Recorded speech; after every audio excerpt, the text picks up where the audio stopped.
What's up guys? Welcome back to the channel Hand Waving. Your friend Naruto Addict 2.0 is here again with a brand new Naruto fanfic that's going to change everything.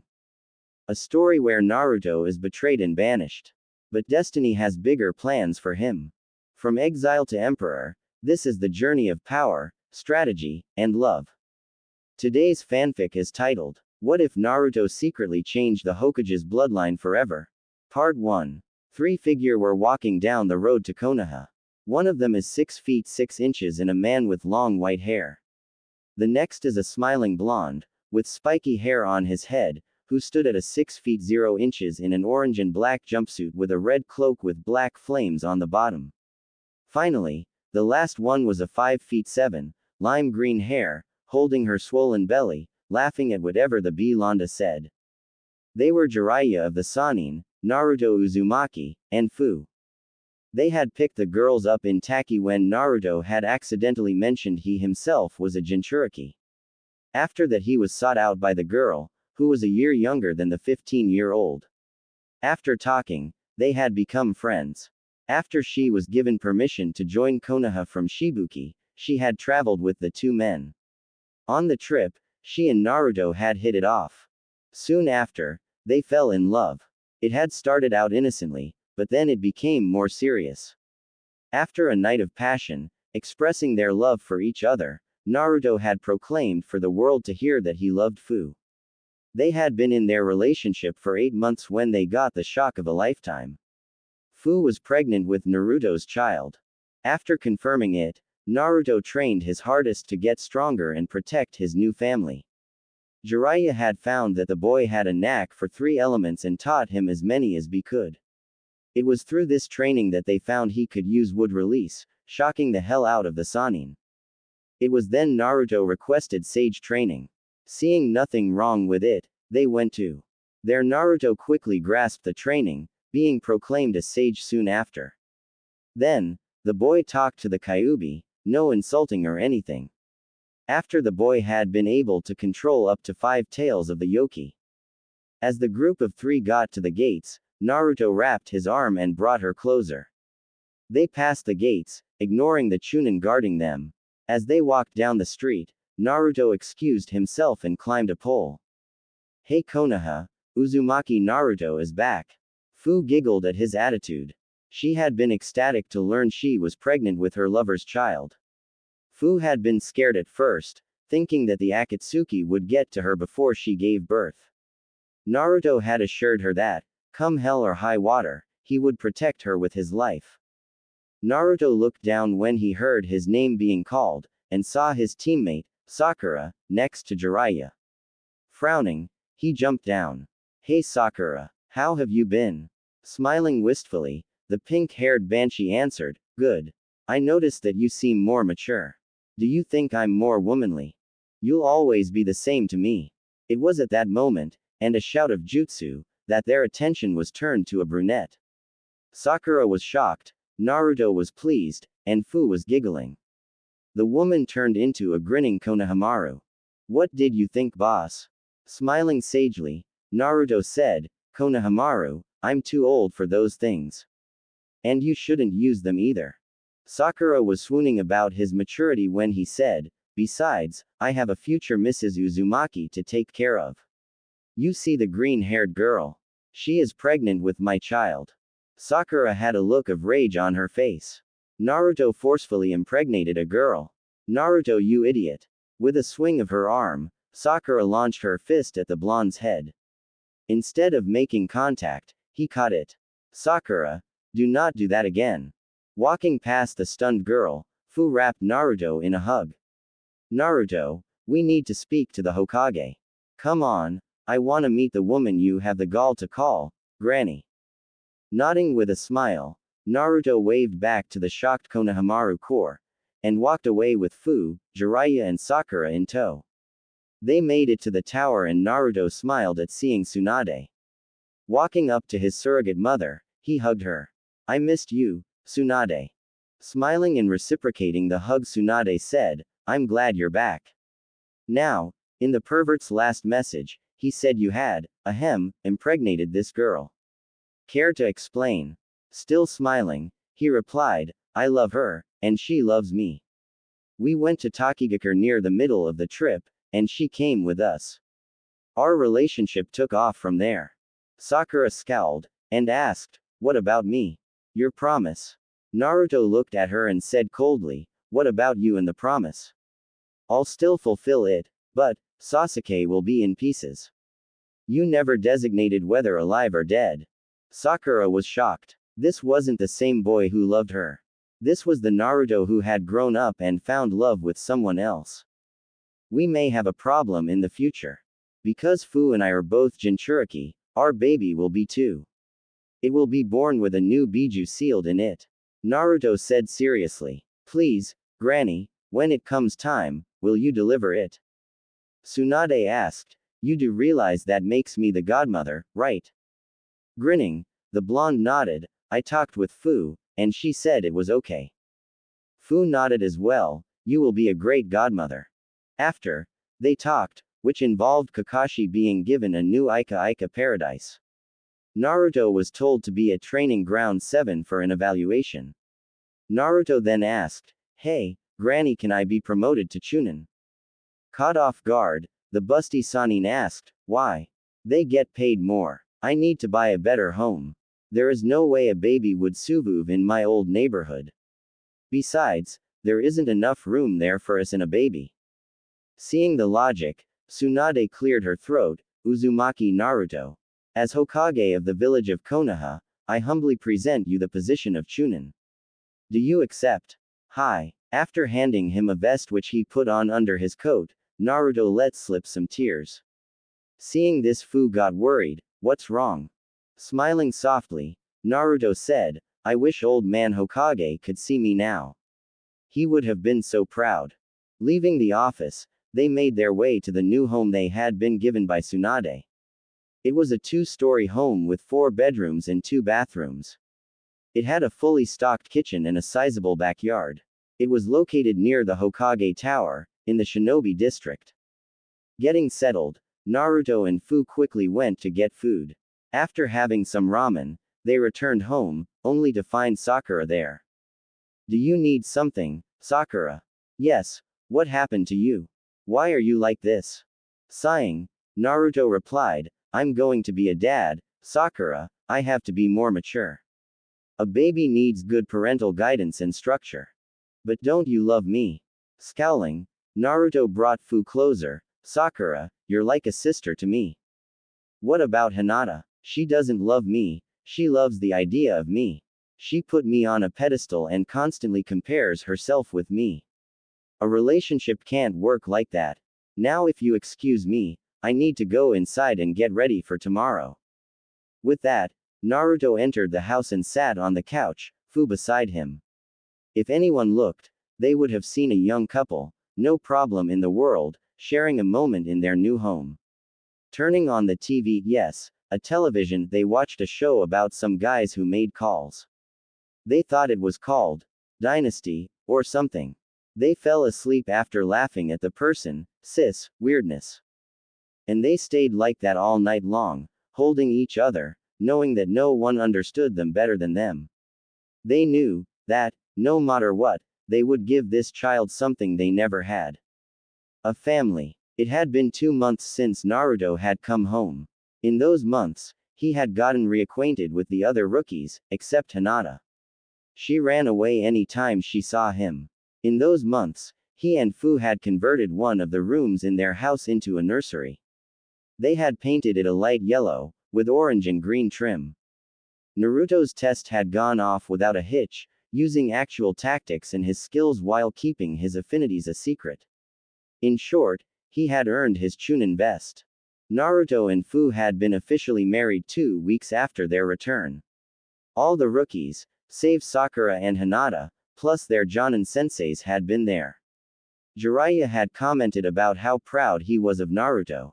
Naruto replied by saying that he was proud to have a role model like him. Kakashi had asked if, when the baby was born, if he could be its sensei. Naruto asked Fu, and she agreed.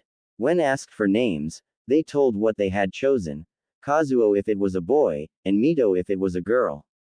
When asked why, they had stated that their child would be the inheritor of the entire village's will of fire. Naruto groaned as he sat up. It was the morning and he had to get ready for the day.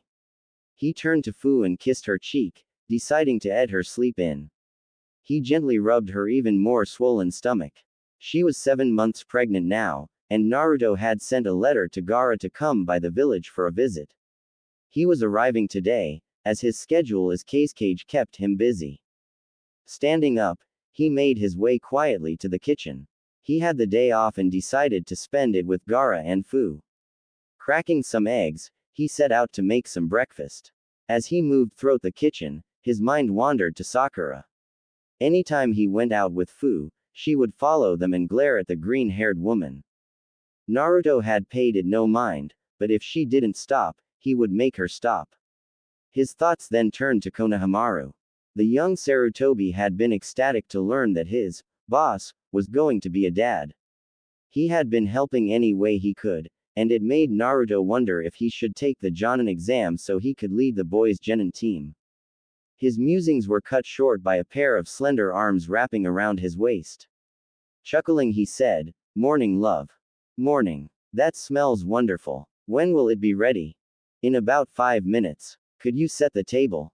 "Sure." 3 hours later, Naruto and Fu sat in the living room, watching TV when a knock on the door was heard. Getting up, Naruto opened the door. Standing there was Gaara, as stoic as ever. "Gaara, welcome. Please do come in. Thank you. I got your letter and would like to say congratulations on your marriage and soon-to-be child," the sand user said as he entered the abode. Introductions were made and they sat and visited for another 2 hours until another knock was heard. Getting up, Naruto opened the door only to be thrown across the street. Recovering quickly, Naruto rushed into his house to see Sakura captured by a fist of sand. Struggling, Sakura tried to break free. After tiring out, the pinkett said, "Let me go. I need to teach that harlot a lesson on what happens when you steal my pet." Naruto's face was an emotionless mask. He calmly went outside and called for an Anbu. When one arrived, he sent the person off to find Tsunade. When the busty Hokage arrived and was informed of the situation, she took her apprentice to her office for some words as Naruto comforted his wife. Hokage office. Tsunade sighed as she looked at Sakura going on about how Fu was a whore. Having enough, she slammed her hand down on her desk. "Enough. Sakura. Fu is Naruto's wife and the mother of his child. He loves her as much as she loves him. I have had enough of your idiocracy. From now on, if you seek out Naruto for anything other than a mission, you will be sent to prison with your chakra cut off." Dismissed. Sakura left silently. Tsunade sighed again. She was worried about the baby. If either Hinata or Sakura got their hands on it, they might do something drastic. She would speak to Naruto at a later date to see about some more permanent protection. For now, she would just drown herself in sake. The Uzumaki household. That night, Naruto was reading when Fu walked in. She was wearing a shirt with the number 7 on the back. She had on only her panties as she snuggled up against her husband. She was scared. Sakura had been trying to kill her, and by extension, her baby. Even though it has yet to be born, she loved it. It was the product of 2 Jinchuriki and was going to be a natural-born one, something that has never happened before. She did know that it would be the 10-tailed beast, but didn't know what kind of beast. Shutting her eyes, the green-haired girl drifted off to sleep. 2 months later, Naruto waited anxiously in the waiting room of the hospital, Jiraiya on his right, Kakashi on his left and Iruka in front of him. All of the rookies, besides Sakura and Hinata, were there too. Gaara had even made his way in, sitting with his arms crossed. Fu had gone into labor that morning and had been rushed to the hospital. She had been in there all day, and Naruto was worried. After another hour of waiting, Shizune walked in. "Naruto, come see your baby." Springing forward, he sprinted down the hall to Fu's room. When he arrived, he saw his beautiful wife holding a blue bundle, the sign that it was a boy, to her chest. She looked up at him and smiled with tears in her eyes. Naruto walked slowly across the room, and picked up his son. The child had dark green hair and dark blue eyes. He smiled and shed some tears. His 17-year-old mind was racing. He had a son, a family. He was excited, scared, and happy all at once. Naruto spoke softly, so he wouldn't wake him up. Hey, little guy. I'm your daddy, Kazuo, my little man of peace. Your mother and I love you so much. Jiraiya put his hand on the new father's shoulder. Naruto, I need to examine his seal. Putting the newborn life in the hands of his mother, Naruto unwrapped it and saw the seal. Jiraiya whistled. Damn, that is one perfect seal. Raising an eyebrow, Naruto silently requested he explain. Well, the seal's main function is to siphon off a large portion of the demonic chakra and cleanse it. But, it also gave him a new bloodline apparently. I don't know the exact details, as I need more time to examine the seal, but apparently, it has one more function. The demon cannot be unsealed unless it is willingly unsealed. So you mean, yes, even if the Akatsuki got him, they couldn't get the demon out of him without his permission. Smiling at his son's safety, Naruto looked at Fu, who started to feed. Tsunade walked in after getting cleaned up. Naruto, congratulations. What did you name him? Kazuo. Man of peace. Nice. The two Sannin left the room so that the young couple could spend time together. They knew that the coming years would be difficult, but they had faith in their favorite blonde shinobi could handle it. Naruto stood as Tsunade addressed him. He had been called in after last night to address a matter dealing with Hinata Hyuga. Apparently, she had questioned the legitimacy of Naruto and Fu's marriage, stating that Fu wasn't an official villager yet. Now here he stood, his arms crossed as he looked at the female Hyuga with disappointed eyes. He knew she would do something like this. Just as Sakura was bitter over his marriage and child, Hinata was angry. He could tell by the rage that burned in her once gentle eyes. She had a glare locked on him as he stood there. Finally Tsunade spoke. Hinata, I have just one thing to say. Naruto and Fu are married. She was transferred to Konoha from Tokigakure several months ago, and has been under Jiraiya's watchful eye. She is the new mother of Naruto's child, and I want to know why you can't accept this. Hinata said coldly. That is just a foreigner, someone who took what is mine. I was supposed to be Naruto's wife, I was supposed to give him children, not some whore. She continued to rant. I loved Naruto, gave him silent encouragement. I was the one who healed him after his fight with Kiba, and I was the one who supported him, even if by the shadows. Not the green-haired bitch. As for his son, I think that he should have a paternity test done, no doubt she slept around in Taki. Naruto had had enough. Hinata, he is mine. I know this because we look so much alike. And as for your accusations against Fu, I have one thing to tell you, how much pettier can you get? You supported me from the shadows, but where were you when I starved at night? Where were you when I was being beaten? Fu and I love each other, we have a home and a family together. Can you not be happy for me? Naruto looked at Tsunade and said, if that is all, and left. With Naruto. Naruto found the person he was looking for at the training grounds, as usual. He called out to Lee, and after gaining the boy's attention, he said, Lee, I have a favor to ask you. What is it, my most youthful friend? The green-clad boy asked. Taking a deep breath, Naruto said, I came here to ask you, after a long talk with Fu, to see if you would be interested in being Kazuo's godfather. Quote. Lee looked shocked before he gave a smile. I would be honored, Naruto. Would you care to go and get some food with me? I have a date later. Naruto raised his eyebrow at Lee. A date? Really? Anyone I know? Lee nodded as he said. Yes. I have a date with. Lee blushed as red as a tomato as he said. Ayame Ichiraku. Naruto looked at Lee, shock written on his face before he grinned and clapped the boy over his shoulder. He was happy that bushy brows had found romance. The boy had been worried that he would never find a wife, but Naruto had a feeling that if he played his cards right, he might not be the only father amongst his generation anymore. Atta boy Lee. Ayame is like a sister to me, and I know that you would treat her right. he said as they walked. They arrive at the ramen stand and ordered, Lee and Ayame blushing when they saw each other. Naruto laughed at that. He knew Lee was a good guy. He just knew that the two would hit it off. It was as if an incredibly handsome man was sitting at a computer typing his thoughts.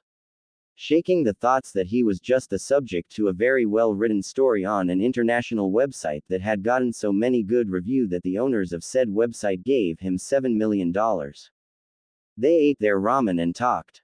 Lee inquired about Kazuo and Fu, and Naruto told him that they were both still at the hospital, having spent the night to ensure that they were fully healthy.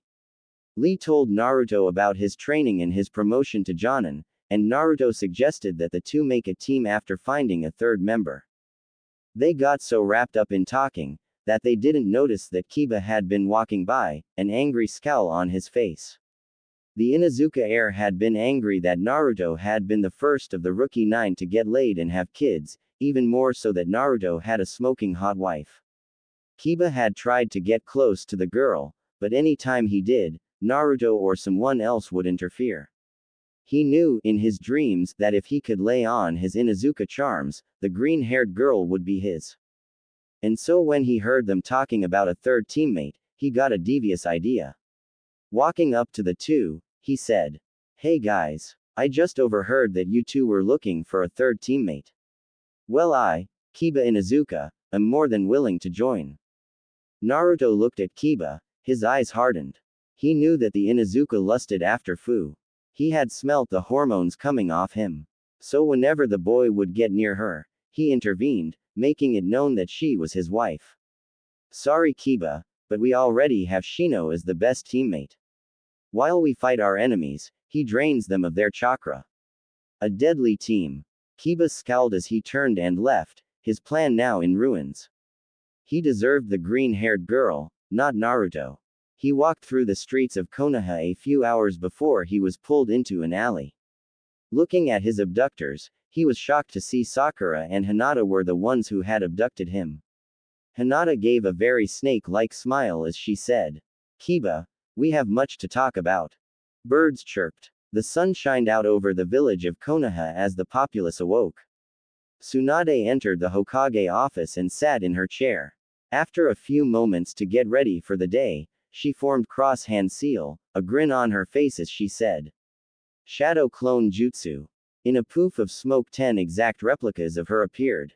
They all grabbed a pile of paperwork and began to sort and work through them. She loved that jutsu. After begging Naruto to teach her the secret, he did and she got all of her work done faster. Which meant more time for drinking, and more importantly, watching over Kazuo for Naruto and Fu. The couple had spent the last year of their lives with their new child, and they were the happiest family. While Fu wasn't able to continue being a ninja, due to her chakra being permanently constricted due to the birth of her son, she was able to dig through some old papers in the office and discover Naruto's parents. Hence why she was in charge of the Namikaze Uzumaki compound. She did a wonderful job at it too. After seeing what was easily an entire district of the village in disuse, she had immediately set out to open it up for any business that wanted space or a new place to set up shop. All they had to do was pay a portion of their profits to the now known Namikazes and they were allowed to keep their shops and stalls. And while the council bitched and complained, she was now a member of the civilian council due to her being in charge of a large new portion of Konoha. It was partially due to her skills in math that the village had expanded to now include a second, outer wall. It amazed her how smart the green-haired girl was, and she was already thinking of expanding her growing monopoly. But all this work didn't hamper the mother's time with her son. Oh no, she spent a good portion of her day with the 1-year-old, and she was seen frequently walking through the village with both the younger and older Namikaze males. Speaking of Naruto, he had been officially promoted to Jonin 6 months ago, a proud day for the young man. He was very well respected by all of his peers, and he was even thinking of taking on a team. After finding out about his family, he had at first been angry and depressed. But after speaking to Tsunade and Jiraiya, he had understood why the Sandaime had lied to him. After the announcement of his heritage, many people had targeted him for assassination. All of them failed. But due to the frequency of them, Tsunade decided to make Kazuo and Fu's safety on par with hers. She loved her godson very much, having volunteered to watch him for the couple when they went on dates around the village. Hell, even Shizune had bonded with her nephew, and offered to watch him when they needed it. Tsunade was even expecting to watch Kazuo today as Fu and Naruto spent time together. And while they were busy, they always had time for each other. Tsunade suspected that they were trying to give Kazuo a younger sibling. As for Kazuo, he was energetic and happy. And while he did take after his father for his looks and behaviors, he seemed to have his mother's intelligence as well. The boy had, in front of the eyes of many witnesses, managed to fit colored blocks in the right spots in a toy and put the right shapes in the right holes in another toy. Something normal babies shouldn't be able to do. Jiraiya had explained that, as a naturally born Jinchuriki, the demon inside the boy was also growing with him. He theorized that the demon was somehow expanding the mental capabilities to better ensure their mutual survival. As for the white-haired Sannin, Jiraiya had taken care of him sometimes when he could, having since given up being a hermit and traveler to be closer to his grandson, and his son, and daughter-in-law. The white-haired man would never admit it, but he cared greatly for his student and the month's growing family. As for the rest of the Leaf, they were always busy living their lives. Neji and Tenten had finally tied the knot in April. Ino had started to date Shino, much to everyone's surprise. There was even talk that they would get married soon. Shikamaru remained single, having stated that relationships were too troublesome. Choji had found a wonderful civilian woman who, had the same love of food as he did. They, while not married, were expecting a child soon. They had plans to marry in the next few months. Lee and Ayame's first date had been a marvelous success. The woman had managed to get Lee to show a deep and caring side to him that not many had seen. Lee in turn had calmed down considerably, becoming more mature and responsible. He too had spent a large portion of his time with Kazuo, as he was the godfather. Ayame and Fu were the best of friends, and they helped each other run their respective businesses too. Fu would help at the now much larger Ichiraku's ramen stand while Ayame helped with managing the businesses that occupied the Namikaze district. The relationship between the young green beast and the ramen girl had gone amazingly smooth after the first date, and they had gotten married not even 2 months ago. That day, Guy had cried for hours on Kakashi, much to the copy ninja's despair. The wedding had been small, just family and close friends. All of the rookies, except the dubbed Black Trio, made up of Hinata, Kiba, and Sakura, had attended. As for the 3 shinobi of the Leaf, they had formed a team that was reported to be the worst possible. They never practiced together, and their teamwork was atrocious. They had the largest of failed missions on their record, and they all had one thing in common: they wanted to do harm to the Namikaze family. Sakura still had it in her fangirl head that Naruto was still madly in love with her, and openly flirted with him like a cheap whore. She took on seduction missions mostly, and had started to take to prostitution to pay for her expensive tastes. Hinata had become cold and cruel, and used the cage bird seal almost exclusively on her sister for no reason. It had gotten so bad that Hiashi had gone to Naruto and begged him to take the now 8-year-old girl into his home. Hanabi was 5 before the time skip. Fu had convinced Naruto to take the girl in, on the condition the cage bird seal be nullified.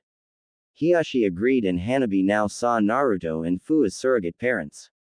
The final member of the team, Kiba, had become a sadistic brute. He was reported by both clientele and allies that he had tried to rape several women in the past. He was now serving a 10-year sentence for the attempted assassination of Kazuo to get to Fu. As Tsunade thought all of this, the door to her office opened and Fu walked in, a green kimono and tabi with socks on. Kazuo had his dark green hair spiked in a wild look that was covered by an orange toad hat Jiraiya had gotten him. He wore orange footy pajamas and had his tiny thumb in his mouth. He looked at Tsunade with his deep blue eyes and giggled. Grammy. Kazuo had said his first word at dinner when Jiraiya and Tsunade had come over with Lee and Ayame for dinner one night. During the meal, Kazuo had looked at her intently and after a few moments spoken the word, Grammy, at the busty blonde. Needless to say, Tsunade liked the name coming from him. Fu smiled as she passed the baby to Tsunade.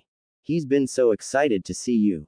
All morning he's been jumping up and down, saying Grammy over and over again. Well, I am the greatest grandma in the world. But sometimes, I wonder if we spoil him. Tsunade said. Most likely. He's just loved by pretty much everyone in the leaf. Even Hanabi loves him like a brother, and you know how cold she was at first. It was true. Hanabi had been cold and angry with Naruto and Fu for a few weeks after her father all but exiled her from the Hyuga. But after a few weeks, she had warmed up to Fu and talked to her about her experiences with the cage bird seal. She had even asked if she could be adopted by the couple, causing them to consider it. After consideration and speaking to Hiyashi, they did. She was now Hanabi Namikaze, the proud daughter of the Orange Hokage. Yeah, that's true. So what do you have planned for the day? Well, I have to go over some bank statements and then speak to the market manager. So, ask me after I get back over a nice bottle of sake. And what is Naruto doing today? He said something about finding another income via his amazing writing skills. You know that he's been getting more and more interested in writing after he spoke with Pop.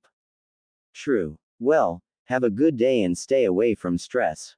By the way, is there any reason you seem to be glowing? Fu grinned as she said. Well, I was hoping to keep it a secret, but I may be pregnant again. I need to get examined by either you or Shizune at some point, but Chome has informed me of a disturbance in the force of my chakra. I'll set up an appointment later on. Now have a good day, Fu, and remember, you have a date with Naruto tonight. After Fu had left, Tsunade went to the Hokage closet and sent chakra to the seal on the door. Opening it, it revealed a nursery that had been, with the use of seals by Jiraiya and Naruto, expanded to make a nursery for Kazuo to use while he stayed with Tsunade during the day. Setting the child on the floor and securing the door, Tsunade bonded with her grandson. Elsewhere in the Leaf Village, Hanabi giggled as she rode her new father's shoulders around the village. She loved spending time with him. When she had lived with the Hyuga clan, she was always keeping a neutral look on her young face. Now, she could smile and grin all she wanted. And she did it often. She had changed over the year with Naruto and Fu. She had grown her hair out, with it now reaching her waist. She wore a light purple sundress with blue sandals on her feet. Naruto wore a blue long-sleeved shirt with blue pants taped at the ankles. He had his Jonin vest on, unzipped, and his straw hat on. He had a cross between a boot and a shinobi sandal on his feet. Carrying his adopted daughter on his shoulders, Naruto laughed as she asked him to go and get some dango. He loved his life with Fu. Their family had grown larger, and with the addition of Hanabi, they had 2 wonderful children. And if his nose was right, they might be expecting another soon on the way. He smiled in bliss as he walked, his long legs striding with confidence and pride. Konoha was in a golden age of power and wealth, but Tsunade had managed to keep arrogance down by sending half of the money they made to the various poor people and villages in Fire Country. The elemental nations were at peace, even if only for now. The Akatsuki had been quiet for a long time, with all Jinchuriki accounted for. Life couldn't get any better. Setting Hanabi down, he ordered 2 plates of dango and led her to a bench. After sitting, he got some tea and poured it for them. Hanabi drank hers, the smile never leaving her face as she did. After she had come to live with Fu and himself, she had been cold to them. But, she had warmed up to them and opened up. After a long talk with Fu, she had come to him, asking to join his family. After talking with Hiyashi, who was okay with it, he officially adopted her. But a few days after the adoption, Hinata had shown up, slightly inebriated, demanding that he give her Hanabi. To put it simply, he refused. She had snarled at him, moving to incapacitate him with her gentle fist. She would have succeeded if he was slower. But he wasn't. After a brief fight, she had been sent to spend the night in the village jail. After, she had left them alone for the time being. He looked at Hanabi and was about to speak when a loud voice broke the tranquil silence. What do you mean you won't pay? He looked over to see Sakura talking to a man. She was dressed in her hooker outfit, consisting of ridiculously tight clothing in pink and very, very high heels. She snarled as she pulled out a kunai, stabbing the man in the chest, right in his heart. Naruto's eyes widened as he turned to a scared and shocked Hanabi. Hanabi, go to the Hokage tower and tell Grammy to get the Anbu. I'll deal with this. She nodded as she ran as fast as her 8-year-old feet could carry her as Naruto stood from his seat and made his way over to Sakura. With lightning-fast strikes, he knocked the Haruno whore, as she was called, out cold. He sighed as a few moments later Anbu arrived and retrieved her unconscious form. He saw Hanabi crying to the side and walked over, kneeling down to her level. Wiping her wet cheeks he smiled at her. Hey, Hanabi, wanna go and get some ice cream and grab Kazuo so we can spend the day with Fu? Just us as a family. Seeing her nod, he smiled. That was just the thing she needed to forget this, while brief, shocking event. Picking her up, and causing her to giggle, he placed her back onto his shoulders, both forgetting about the plate of dango left behind. Omake. Enko watched Naruto leave and walked casually to his table. She sat down, pretending to be tired as she did. Grabbing the stick of dango, she took a bite, but screamed when a spicy taste assaulted her mouth. Looking at the food, she saw red flakes on it. After deducing the cause, she realized that Naruto had ordered the spicy dango for himself and sweet dango for his daughter. Switching foods, she took a bite but her face squeezed shut at the sour taste. Sour dango. Another type of dango in the village. Oh, how she was a fool to eat forgotten dango. Maybe she should stop and find another hobby. Shaking those thoughts off, Anko grinned as she realized she would get to interrogate the Haruno whore. Naruto looked at Tsunade as she explained why he was promoted to Jonin, and sighed as he sat back. He was being promoted so that he could come with her to the Cage Summit in the Land of Iron, as some of the concerns regarded him and his family. Despite the excellent way they hid the birth of Kazuo, as well as Naruto's parentage, the information managed to leak out to the rest of the nations, and the various leaders were in an uproar about a new Biju being born, the 10-tailed wolf.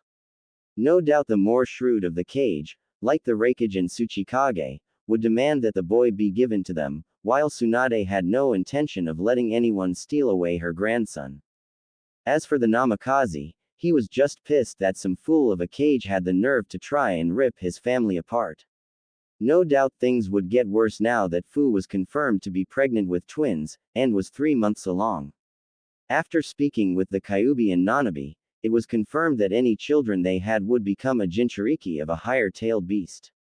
So, when the twins were born, they would be the Jinchuriki of the 11 and 12-tailed beasts respectively.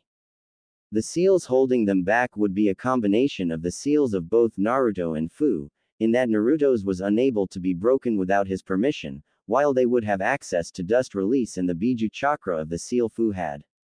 The green-haired woman's seal had been modified by Jiraiya to act like Naruto's in that it was unbreakable without her permission. But, as with all things, it wasn't perfect. It actually took both Naruto and Jiraiya a lot of time to make the seals exactly as they wanted it, and periodically updated them with anything that came to mind to both seal and prevent the unsealing of the tailed beasts. As it were, Kazuo had the best seal out of all of them, and the seals placed on both Naruto and Fu were modeled after the young boys. Despite all of this, the leaders were intent on either taking Kazuo or declaring war over his Jinchuriki status. Naruto sighed as he looked out the window and out at the village. Granny, is there any way we can prevent some kind of political chaos? Or am I going to lose my family, or bring a new age of war to the 5 great villages? Not to mention Fu will go on a warpath and try to personally hunt down anyone. Tsunade just looked at him in sympathy. She knew it must be hard, What with his loyalty to the village and his absolute loyalty to his family. It had to be difficult for him to see his own child being spoken of like a tool. Don't worry. No matter the outcome, I'll stand by you and Fu, your kids, Lee and Ayame, and the rest of the Konoha 12 as well. Elsewhere with Fu. Fu smiled as she walked through the Namikaze district, her now apparent pregnant belly leading the way, happy to see everyone living their lives in bliss. Despite not being able to be a shinobi anymore, she had found purpose and love in her life. She had a family, something that not many Jinchuriki had, a beautiful son, an adopted daughter, and a wonderful husband. As she walked, she noticed that she was near the red light district, an undesirable part of town. Looking curiously, she walked through and examined the place. In all honesty, it wasn't that bad. It was in the older section of the village, and could use repair work, but for the most part it was pretty nice. She paused and thought for a moment about maybe purchasing it with the funds of the Namikaze clan, and repairing the buildings, and generally improving the section of the village. Turning and going home with the intent of asking her beloved husband if he approved, Fu saw Konohamaru walking down the street. The genin had grown up, that was certain. No longer was he a short pipsqueak, he now stood at a solid 5 feet 5, with a lean body for speed and power. He had grown his brown hair out to look like Naruto's, and had a pair of blacked-out goggles around his neck, while his forehead protector was where it was designed for. He wore a black long-sleeved shirt and pants, with black shinobi sandals. Simple, but he was a shinobi. No bright or flashy colors to be seen. Hey Konohamaru. The lime-haired woman greeted happily. For his part, Konohamaru just smiled and walked up to the woman. I see that you've graduated.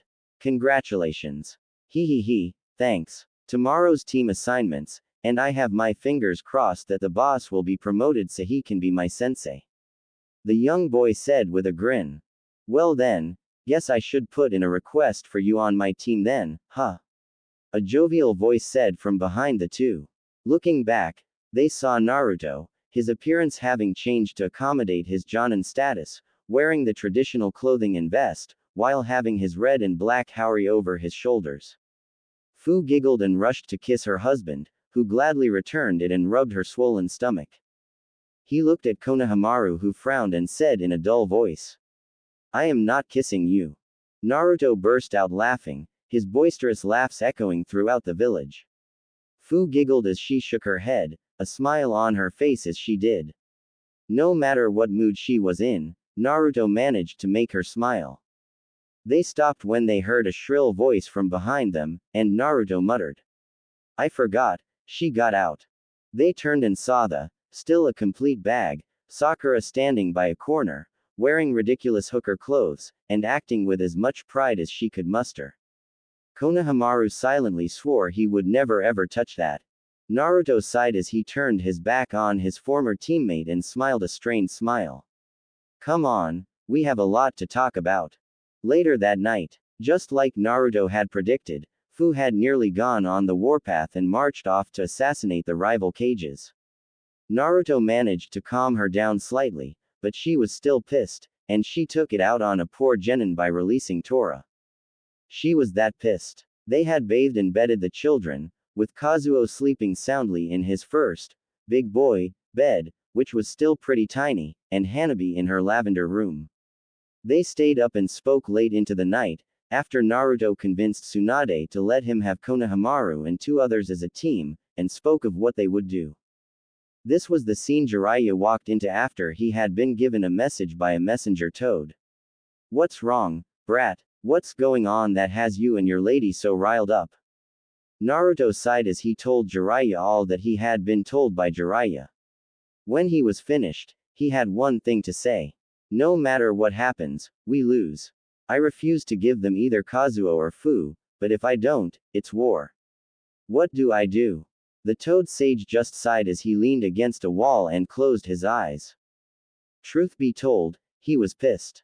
They had the gall to demand his grandson. The gall to try and rip away what could be the last family he ever had. Not on his watch. We have several options. The first few are obvious. But we can also use this to our favor. Depending on who makes what accusations at the Cage Summit will decide the outcome and subsequent reaction. If it's Aiwa, we can afford to go to war, because they still haven't truly recovered from the Third Shinobi World War. If it's Kumo, we may have a major problem. They're stubborn and the Raikage is a shrewd man. He may resort to kidnapping. If it's Kiri, then they have no room to make demands, and can easily be defeated through politics. So all we really need to worry about is Aiwa and Kumo, the Tsuchikage and Raikage. Seems easy enough, Naruto commented. It did seem fairly easy, at least to him. With Kazuo's birth, and Fu being pregnant again with the possibility of twins, then that means Konoha would have five-tailed beasts at their disposal, a clear and present threat to every other nation. Like with Kazuo, the potential twins would be the containers of the 11 and 12-tailed Biju, each one more powerful than the 9-tailed Kyuubi and the 10-tailed Ukami. Then there was the Akatsuki. They had been quiet, very much so, despite having already captured 4 out of 5 of the Jinchuriki. Jiraiya's informant had done his job and informed the white-haired hermit that they were trying to deduce a way to break the seals on Naruto, Kazuo, Fu, and any children they had.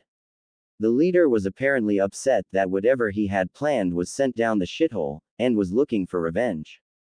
All that mattered right now, however, was surviving the next few months as a family. Elsewhere, Sakura Haruno had fallen far. Very, very far. What once was a girl with many prospects and a bright future had turned into a disgusting whore who was barely managing to survive in life. After the incident where she stabbed one of her clients, her shinobi license had been suspended, and she had to pay a very hefty fine. With the recent economic boon in Konoha, in no small part thanks to combined efforts of Fu Namikaze and Ayame Lee, people weren't as strapped for cash as they were. With this came a certain glow in the village, and even the cheapest of places charged a good deal of money to be rented. Money she didn't have. So here she was, standing in front of the ever-regal and bitchy Hinata Hyuga, listening as the lavender-haired woman explained her plan. A grin made its way across the flat-chested prostitute as she shook the hands of a, incredibly reluctant, Hinata. But first, they had a certain mutt to retrieve from prison. With Choji Akamichi had never been as excited as he was now. After years of work, years of special dieting and training, he had managed to replace all of his fat with muscle, and was actually very bulky instead of fat. He would never be lean, and honestly, he never wanted to be. He was happy with his body, happy with all the work he put into it fighting alongside his friends. Despite the relatively young age of the Konoha 9. Not to mention Ino, his fiancée, couldn't keep her hands off of him.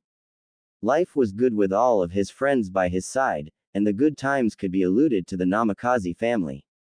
So when he heard Hinata and Sakura hatch an evil plot to ruin both the reputation and bank accounts of the Namikazes, he was rather put off and upset. So, doing as he knew to do, he reported the incident to Lady Tsunade, who thanked him, and told him to keep his ears open. Something was going down soon. But, for now, they cast aside the seriousness for some lighter conversation topics. They spoke of Fu's idea of renovating the red light district and increasing the general value of the village by offering jobs to the undesirables of the village, increasing the village's income through the extra taxes, expanding the living districts, as well as one day expanding the village to include a second ring, and one day, a third.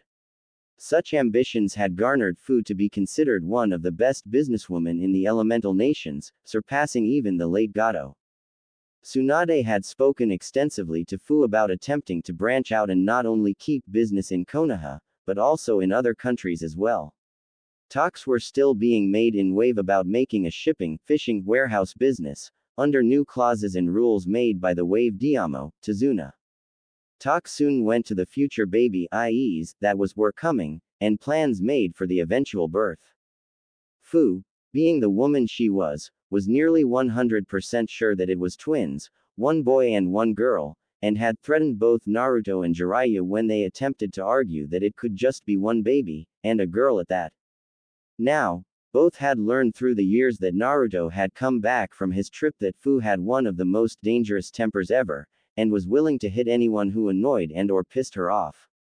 The saying hell hath no fury like a woman pissed with a chainsaw and explosive goats comes to mind. Especially when it's her time of the month, or she has one of her emotional days. But that's a story for another day. So, any ideas for some names? Jiraiya asked in a curious tone. He, in all honesty, wanted them to name a kid after him. It would be really cool if they did. Naruto looked at his wife and smirked as he said, well, if it's a boy, Jiraiya. If it's a girl, well, Fu kinda wants to name the next girl we have after her mother, Heiko. The old sage smiled proudly as he looked at his student grandson. He didn't see the orange-wearing brat he met nearly 6 years ago anymore. Now he saw a near-perfect copy of both Minato and Kushina in him, and he couldn't be any more prouder.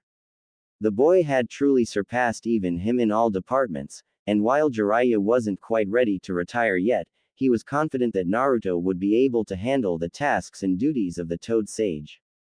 Elsewhere, land of rice. Sasuke Uchiha read the reports that Orochimaru's spies had dug up regarding Konoha and its recent economic, military, and political boom, as well as the strengths and weaknesses of the village itself. While the Uchiha had no love for the village, he did want to test himself against his old comrade again, and prove once and for all that the blonde was nothing. He also noted, with a heavy scowl, that the Jinchuriki was also a father, and was expecting a new one, or if the rumors were correct, twins, to be born. This wouldn't do in his eyes, as he plotted to harness the power of the new Biju that would be born with them, and gave an evil smirk as he did. After he dealt with Itachi, he would target Konoha, and get himself 5 new pets.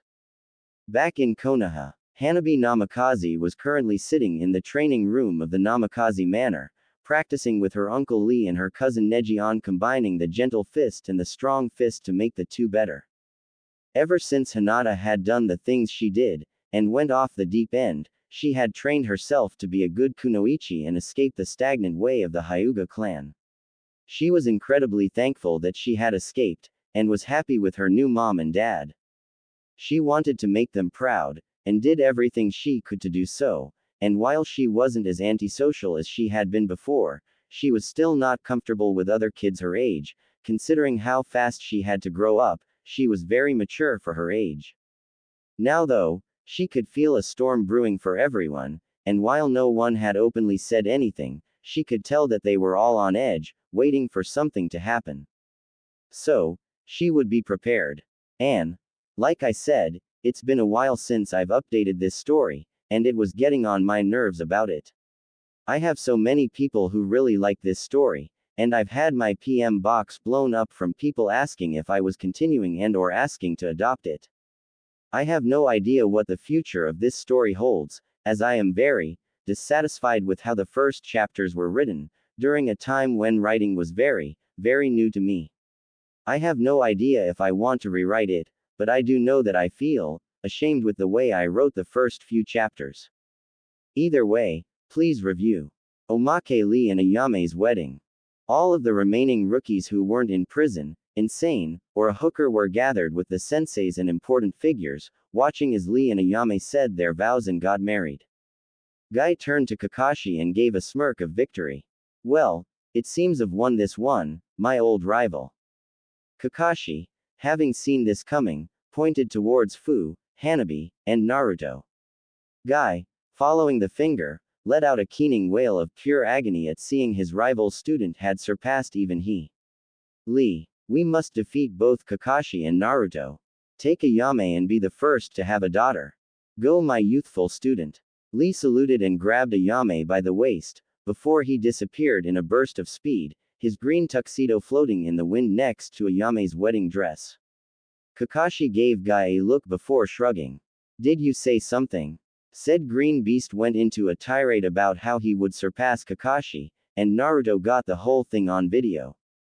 Turning to his wife, who was laughing alongside Hanabi, he asked in a loud whisper that everyone heard. I bet Ayame will be having trouble walking for a few days, huh? Tuki heard and immediately went into overprotective dad mode before running after the younger odd beast, cleaver in hand as he began yelling about how he was too young to be a grandfather. Just another eventful day in Konoha. Naruto stood at the gates of Konoha alongside both Kakashi and Tsunade, ready to travel to the Land of Iron for Cage Summit. It was quite the sight, he mused to himself, to see so many of the people who had hated him so much during his childhood treat him with such respect, if only because he owned a good portion of their homes and businesses now, thanks in no small part to his amazing wife, Fu. Said woman was at the gates, too, with both Kazuo and Hanabi there too, currently being held in a loving embrace by Naruto, before getting a gentle kiss on the lips as a parting. She was worried for him, but knew he could handle himself very easily against many threats thanks in no small part due to his Sage and Biju modes, but a wife can worry. Next up was the young Kazuo, and the toddler was nearly in tears about how his daddy was going away. Naruto wiped the boy's eyes and smiled at him, promising to return to him once this business was over. Hanabi was, by far, the best and worst at the goodbye. She tried to put up a brave front, but some tears formed alongside her pale eyes as she hugged her adopted, but still loved very much, dad goodbye. Naruto looked at them, before his gaze went to the newly widowed Shino, who was the only one out of the rookies to be in the village, as the others were on missions, and asked. I know it may be too soon, but could you perhaps watch out for them? I know you and your daughter are grieving about Kara and her untimely death.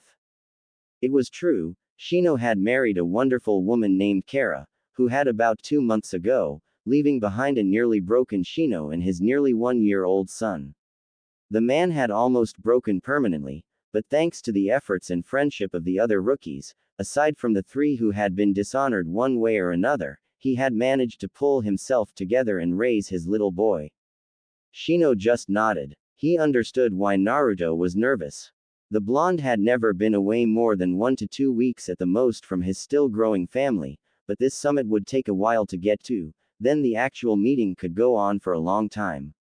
I will be sure to stop by, and no doubt Lee will do as well, alongside Choji and Shikamaru. Why? Because you're our friend. And no doubt Lord Jiraiya will be staying with her until your return. Thanks Shino. He walked to Tsunade's side, and after one last glance to his family, began to walk beside his Hokage. Later with Fu, the lime-haired woman sighed sadly as she cooked a simple dinner of chicken and rice. It felt empty in the house without Naruto, and it made her frown a little. He had been the light in her life, he had saved her from the darkness that most Jinchuriki fell into as a result of their upbringing, and he had given her everything she wanted. Jiraiya, having decided he would bunk with them until Naruto returned, gave her a smile as he helped prepare the chicken. Don't worry, Fu. Naruto will be fine, and Tsunade will deal with this situation very easily. I'm not scared for that. I'm scared for what the collateral damage bill will be when those 2 eventually lose their tempers and beat the living shit out of the other Kage. That answer made Jiraiya nearly collapse in a massive burst of laughter. On the road to the Land of Iron, Naruto looked at the katana he had been working on with a frown as he gazed upon the massive crack in the center of the blade. He had taken up Kenjutsu as a way of giving himself more diversity in combat, but any sword he tried to use would break under the strain of the intense tests he put them through, nearly making 1010 explode as her metal just wasn't good enough to handle his intense fighting style. Tsunade looked at the blade in an appraising way, before she began to speak to him, catching both his and Kakashi's attention. You know, they might not break so easily if you bought one made with sea stone metal. Sea stone metal? What's that? Naruto inquired. He really wanted a weapon capable of battling Samahata if he ever fought Kisame Hoshigaki, but he hadn't found a single blade capable of meeting his standards for what a sword in high-risk, intensive combat should be. Sea stone is considered the hardest material in the world, harder than even diamonds and most likely an unbreakable material, and has the ability to stop chakra flow, and also have chakra be conducted through it, making it one of the most dangerous, yet most tactically valuable minerals in the world. It can be formed and shaped using a process in the Land of Iron, so if you want to get a weapon made of it. But, from what I can tell, you don't need a sword, you need a jute. The first female Kage intoned in a wise voice Naruto had only heard once when Fu had nearly had a mental breakdown when she was going through a difficult time in her pregnancy. But her last statement caught his interest. A jute. One of those long, pole-looking swords. Yeah, Kakashi said, not looking up from his little orange book.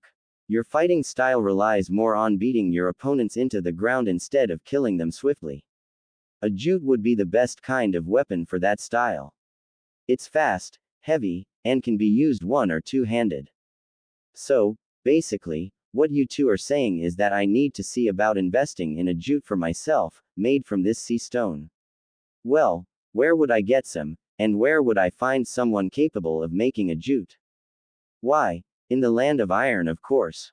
Iron has one of the largest populations of the most talented weaponsmiths in the world, and one of them is bound to know exactly how to work with sea stone.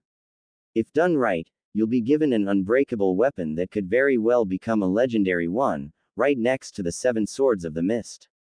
Tsunade said helpfully.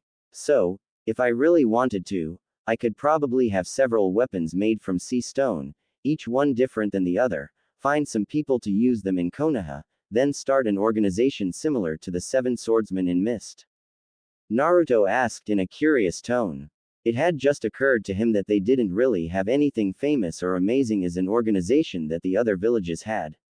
Kiri had the 7 swordsmen, Iwa had the Explosion Corp, Kumo had the Light Brigade, Suna had its Puppeteer Division, but Konoha had nothing to bring fame to itself, as the 12 Guardians worked for the Diamo, so he figured why the hell not. Tsunade thought on it, and nodded. Yes, something like that would be good for the village, and give us more fame to bring more missions in. I give you the go-ahead as your Kage to buy 4 weapons, including 2 jutes, to be used as weapons for the future hockey squad of Konoha. Why 2 jutes though? Why not let me just get the one? The way I see it, you'll need a weapon for most of your shinobi career, so I have decided to pull a civilian council and use the village's money to purchase my future successor a finely made weapon. And we can use the excuse for its purchase as a trip expense. It's genius. Naruto had to give it to her. When Tsunade wanted to be, she could be clever and cunning. Like a fox. Back in Konoha, Fu smiled at everyone she passed as she walked through the red light district, and they smiled back.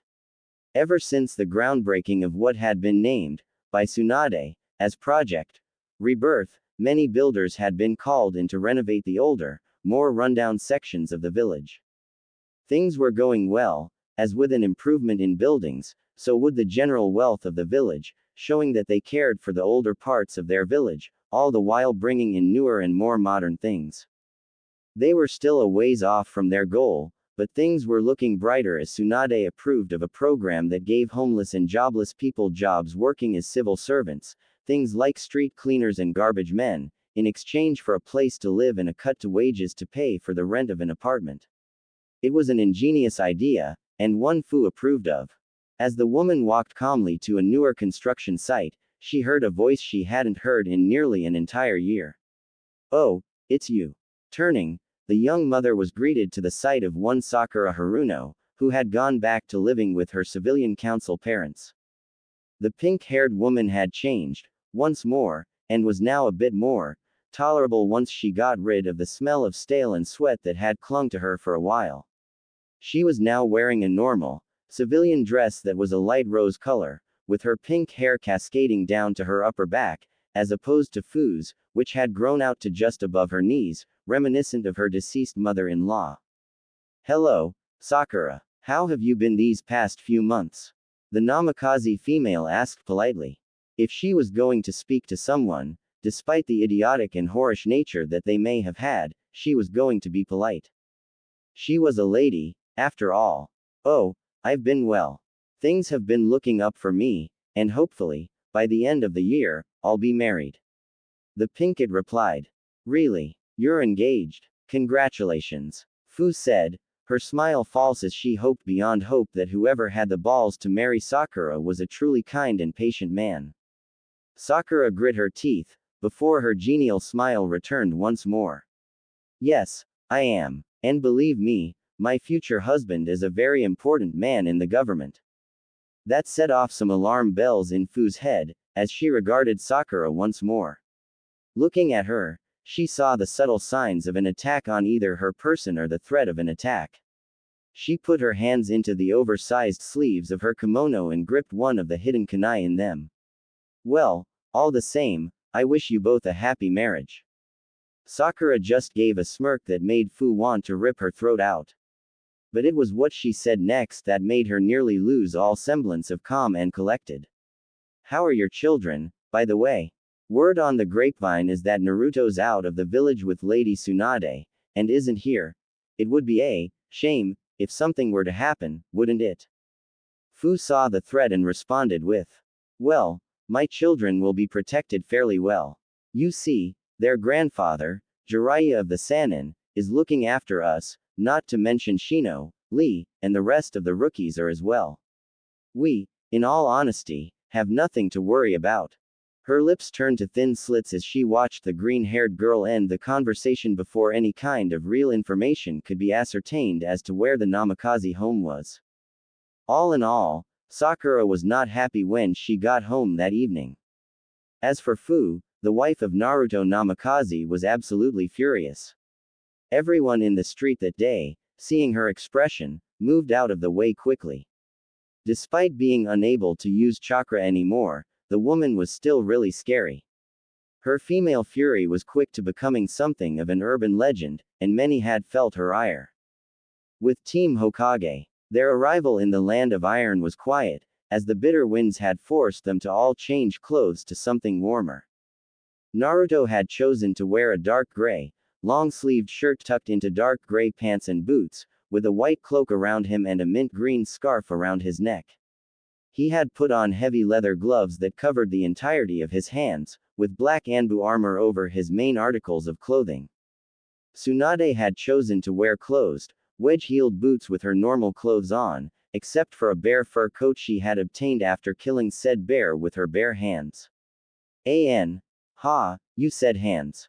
Kakashi just wore boots, having channeled chakra through his body to heat himself up, and not told the others as punishment for, accidentally, lighting one of his books on fire. The forests and mountains of the country were beautiful, and if it wasn't for the reason of it being so cold here, then Naruto was sure that he would want to retire here. But, as it was, he liked the heat of the Land of Fire better, and felt that such a cold place wasn't suited for him or his family. He let out a deep breath and watched as it came out a cool mist, a smirk on his face as he walked beside his Kajin sensei. He paused suddenly as he saw a bush move slightly, before he took a kunai out and threw it at the bush, making the hidden rabbit come out. Naruto, what is it with you and trying to kill rabbits? Kakashi asked, referencing the wave mission. Hey, that one was Haku substituting with the damn thing. I was right in my paranoia. Besides, I was hungry. We should stop now, anyways. Tomorrow we should be at the Three Wolves Mountain, where the meeting is. And while there, buy some sea stone and have them forged into the weapons you need and want. The actual meeting isn't for another 4 days. Got it, boss lady. Naruto replied, his face set in a serious expression. This meeting had to go well, or else his family would be fractured beyond repair, and that wasn't something that he would ever let happen. And, yeah, it's a filler chapter till the meeting. I have the entire thing planned out, you see, and we'll just have to wait. As for the inclusion of sea stone, I did that so that Naruto can bring fame to the village, while at the same time have a jute that was unbreakable. As for next chapter, it will be on Fu, Jiraiya, and Lee working in the village with Tsunade gone, and will probably be like this one, short but good, at least I hope. Omake new parents. Naruto and Fu had finally managed to get some alone time after having spent a rather hectic day going along with their normal routines of being new parents, and Kazuo needed nearly constant attention. Staring at each other, they both nodded and walked towards the other. As they met in the middle, they both collapsed to the side, falling onto their bed and falling into a deep sleep. Hey, they were new parents. Everyone knows that as a parent, especially to a newborn, sleep is an incredibly valuable commodity. Wah! The sound of Kazuo crying alerted Naruto and Fu, who both had bloodshot eyes and dark expressions. They loved him a lot, but he cried way too much. They both got up and walked to his room, one to feed him with her, which had grown from AC to DD during her pregnancy, and the other to play with the baby toys. Nearly 3 weeks without a proper sleep did that to people. Was tense, the first meeting of the cage in the summit, to put it mildly.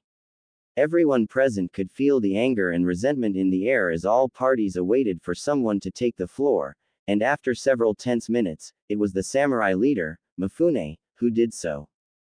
I would like to welcome you all to the Land of Iron, and the Cage Summit. Before we begin our meeting, I would ask that you introduce yourselves, as well as your bodyguards. It was a reasonable request, and not one they would really, honestly want to refuse.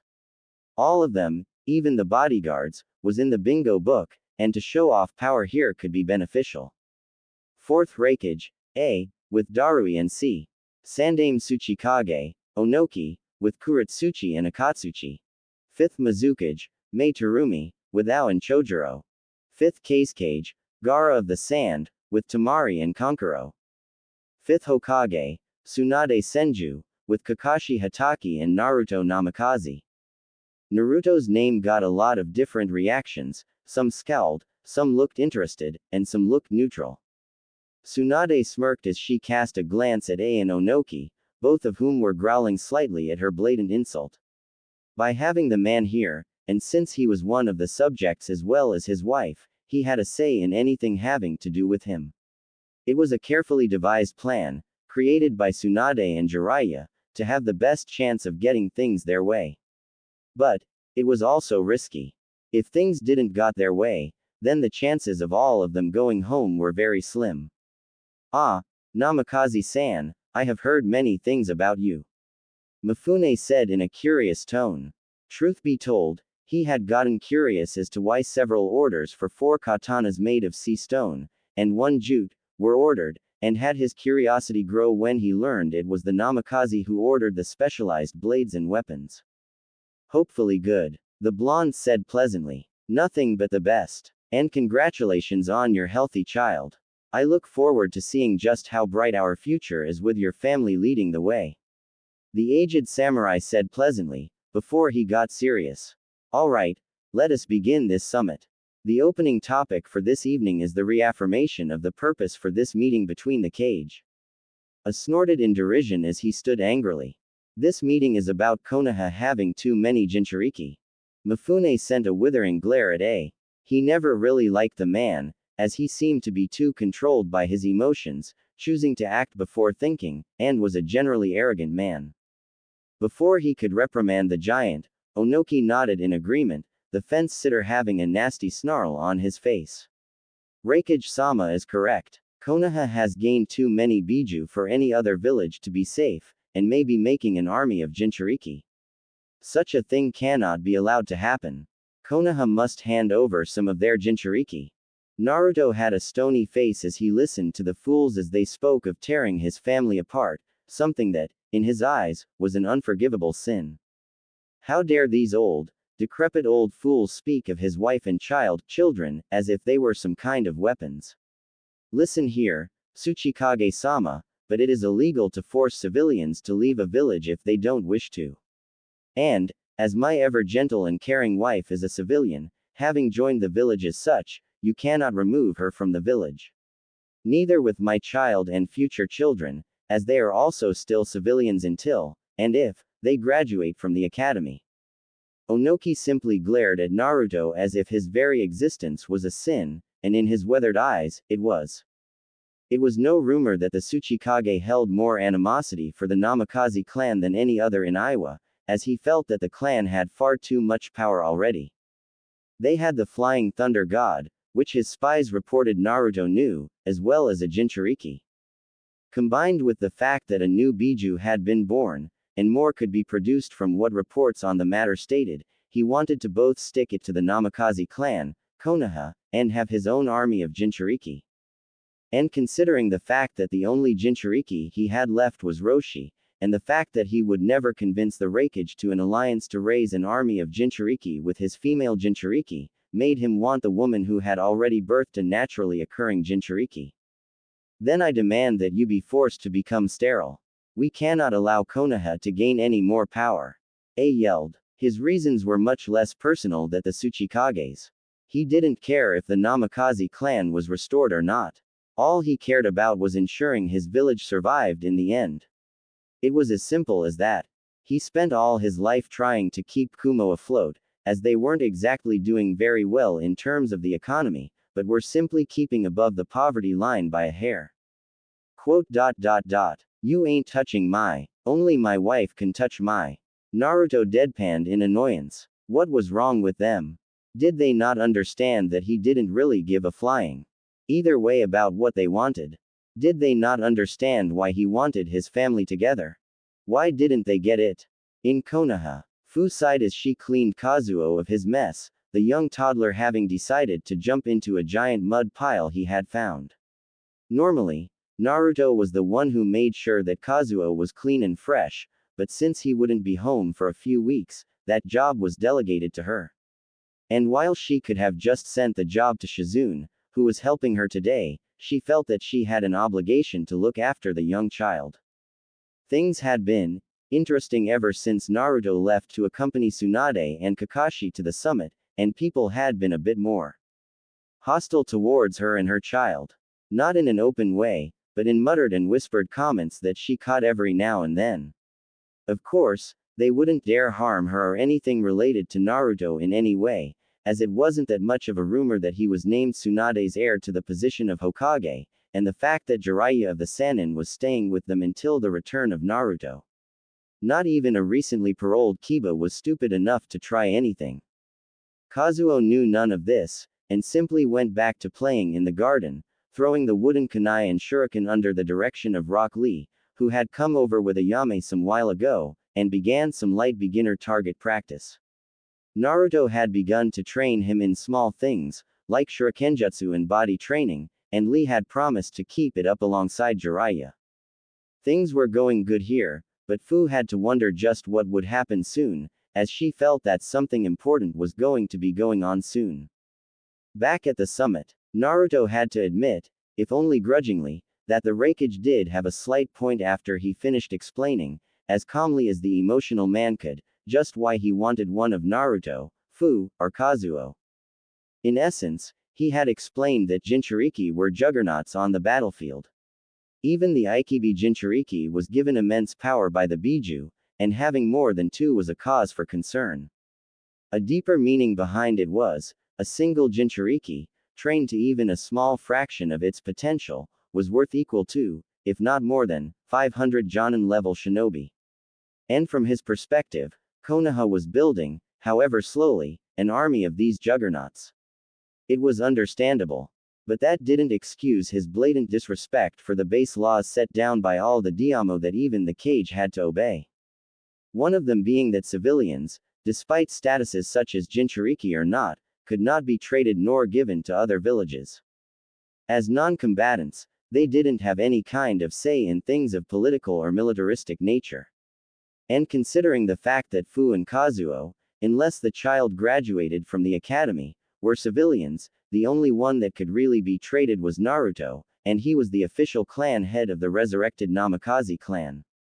Not even Onoki could stand against them, and their points were rendered mute, and the two men fell silent when Naruto pointed this out.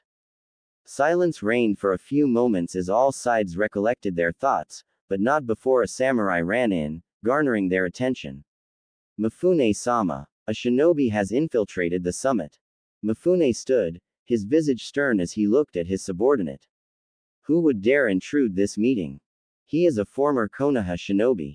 Sasuke Uchiha. Back in Konoha.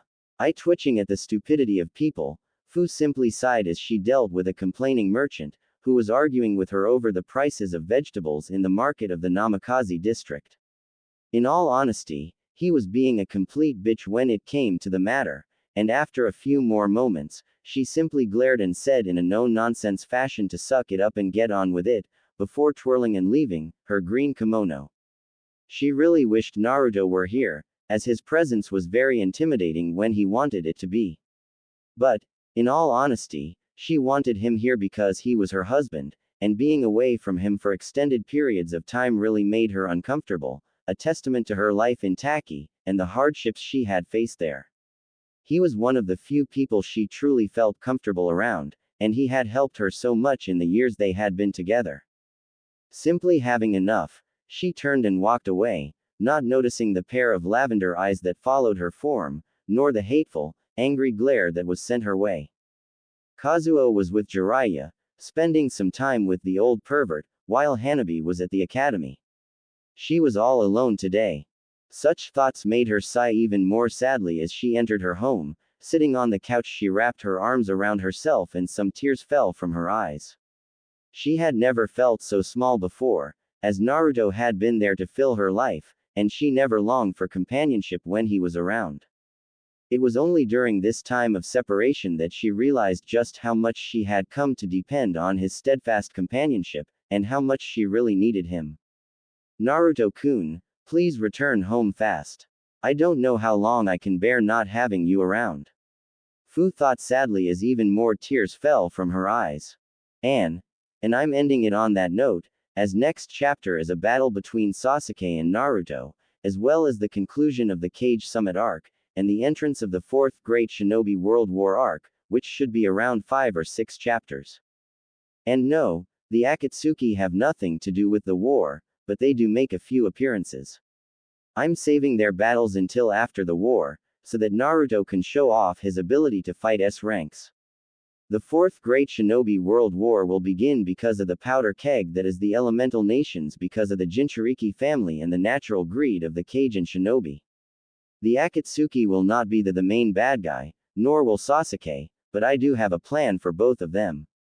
For more info on the group of enemies Naruto and his allies will fight, think like this: Espada, War Organization 13, World Government as the nature, and add a few OC enemies as the actual members.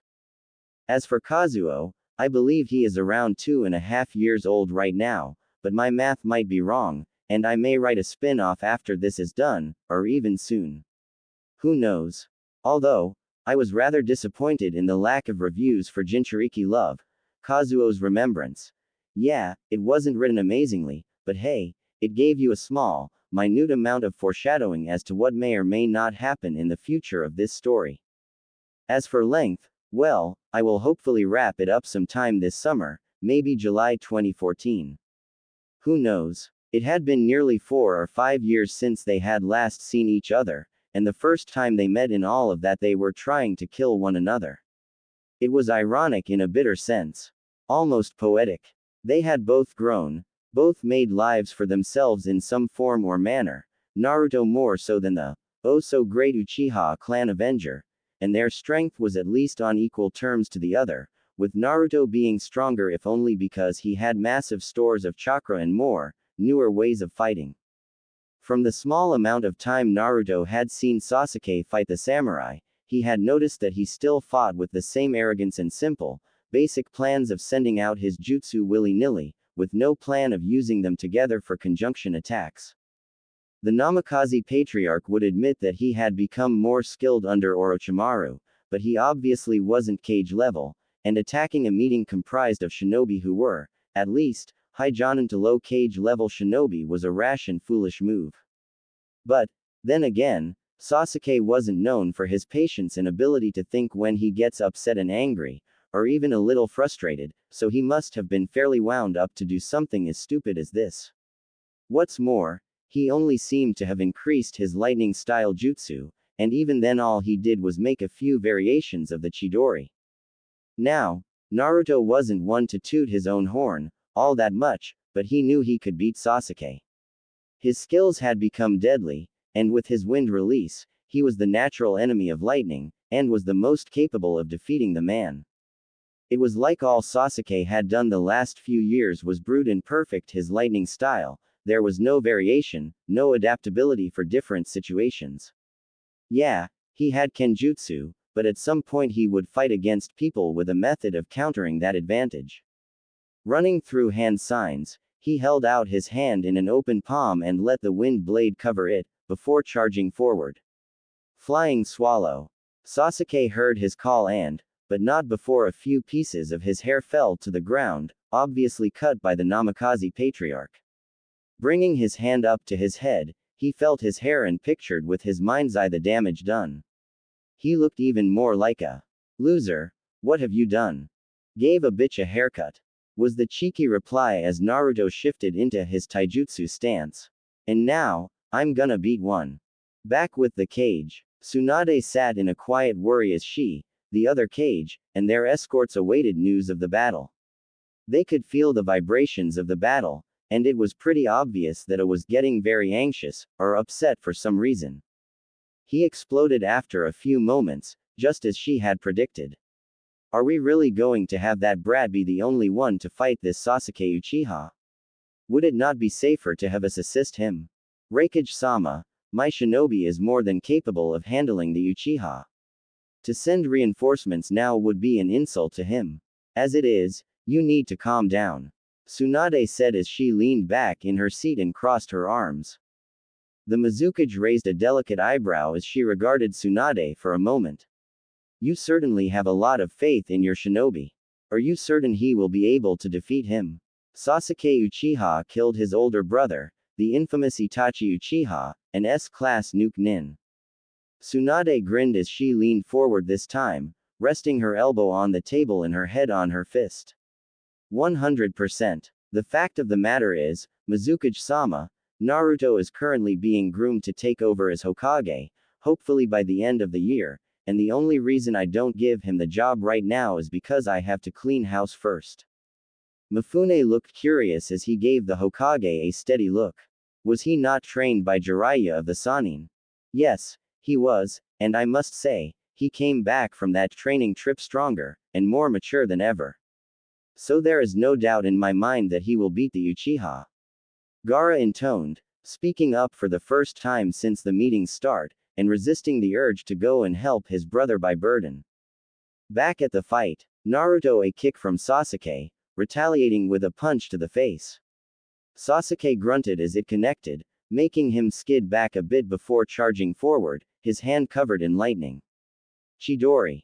Dodging, the Namikaze retaliated with a well-placed ninjutsu of his own.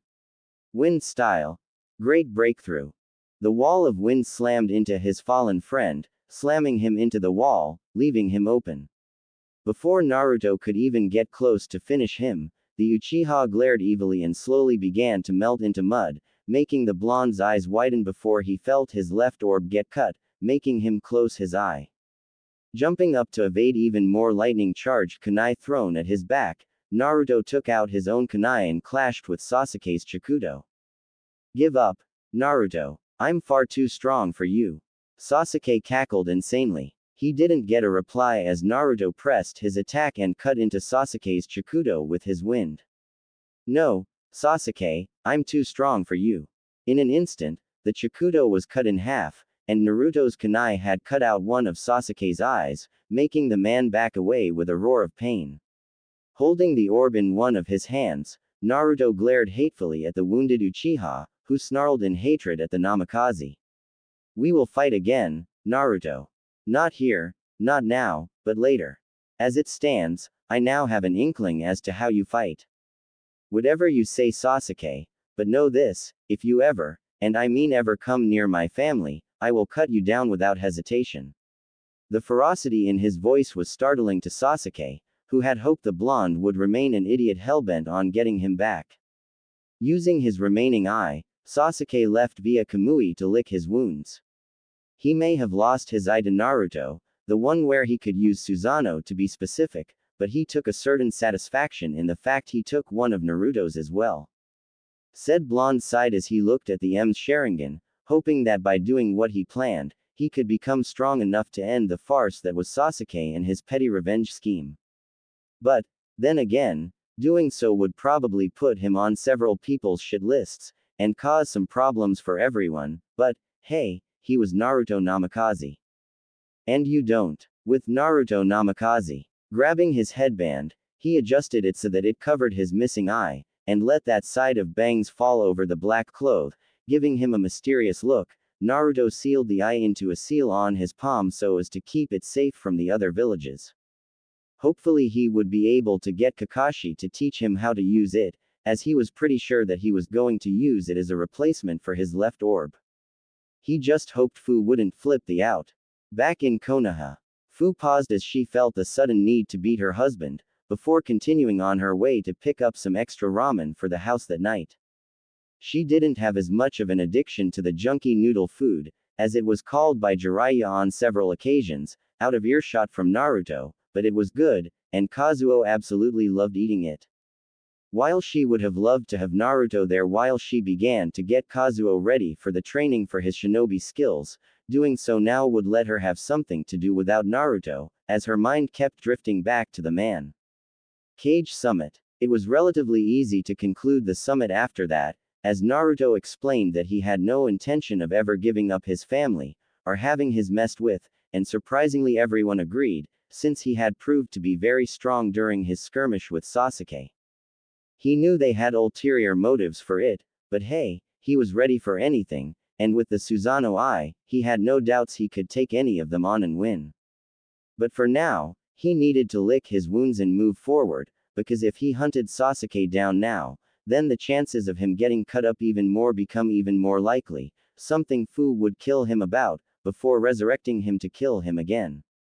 Sighing as he laid on his bed in the hotel, Naruto's last thought before he fell into a deep sleep was about how he wished there was someone with mint green hair beside him right then and there. Sneak peek. Oi, asshole, who the hell do you think you are, huh? You can't just interrupt a fight like that. She ground out, her eyes glaring dangerously at the shadowed male as he easily held off her scissor blade with his glove hand, making her even more frustrated at the fact he was holding her off, with one hand, while Senketsu was pumping full power. Now, Ryuko Matoi wasn't patient. Oh no, she was far from it. If she wanted something, she either got it herself, or took it from the bodies of her defeated enemies, that is to say if they had what she wanted in the first place. However, she prided herself on her skills in fighting, which had taken major blows due to the fact that she had to actually fight the people at Hanuji Academy. But then this asshole not only comes up and blocks her attack, but also manages to knock every person, no matter what star uniform they have, on there, something she was very much unable to do. Her pride felt as if it had been cut up, burnt, had the ashes collected, then burnt again, before piss had been poured all over it. The shadowed figure simply chuckled, showing off his sharp canines and the rest of his teeth, all pearly white to perfection. After his short bout of giggles, he gave a grin that showed off just how sharp his teeth really were. Now, there's no need for violence or name-calling. Besides, it's not me who has to worry about the unknown factor like you, Mistress Kink, and Busty Brow up there. His comment was heard by everyone in the vicinity of the academy, and many males gulped when they heard what he had called their beloved leader, Satsuki Kiryuin. It was a very little known fact, but Ira Gamagori, the leader of the disciplinary forces, had a very small amount of tolerance for people who he thought insulted Lady Satsuki. The fact that this guy did so, and so easily too, was nothing short of amazing to them. Most of them had already started preparing his coffin. Ryuko simply gaped at this guy. Did he just call her that? Seriously, who the was this guy that, even surrounded by enemies, he was able to keep such a calm, uncaring atmosphere, and even insult and mock two of the most powerful people here? This guy had some serious stones. You just call me, asshole. The guy simply rolled his neck and asked, in his masculine voice befitting of a guy who couldn't be older than 17 or 18 based on his build, a question that nearly threw everyone for a loop. I have no idea why, but apparently all we've been doing for the last 5 minutes is standing here, talking, when we could be doing something productive with our lives, like, I don't know, making cakes and shit. He then paused and asked in a more curious tone. Hey, if I say my name and introduce myself, do you think I'll get a badass giant caption like the rest of you guys in your Kamui? Or are the animators too stingy to give me one? How was she to respond to this? Ryuko backed off, her sword simply falling to her side as she and Senketsu watched him go on and on about how he deserved a grand entrance like everyone else, completely ignoring the increasingly odd, confused, fearful, and even aroused looks he was getting. And for good reason, too, she thought with a blush.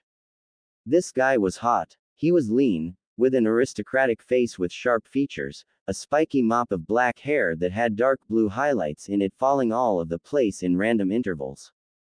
He was wearing some stylish clothes, in all honesty, that looked pretty good on him. A blue shirt that had an interesting spiraling marking on the stomach and chest in black, with black pants that were given a baggy appearance by the white tape wrapped around his lower shins, and the black and blue sneakers he had on weren't anything to scoff at. Around his neck was a bright blue scarf that trailed behind him in the wind. Over his shirt and ensemble he wore a black jacket that had several tama lining the collar, with white fur lining the edges, that was left unzipped up to about his belly button. On his hands were gloves, one of them a fingerless glove that was on his right hand, not unlike hers. The other, his left hand, was covered entirely, and was the one he had used to block her sword with.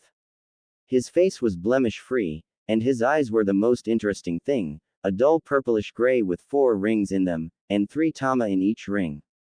But what got her attention was when his shirt, where the spiral mark-looking thing was now an eye, not unlike Senketsu, which blinked before looking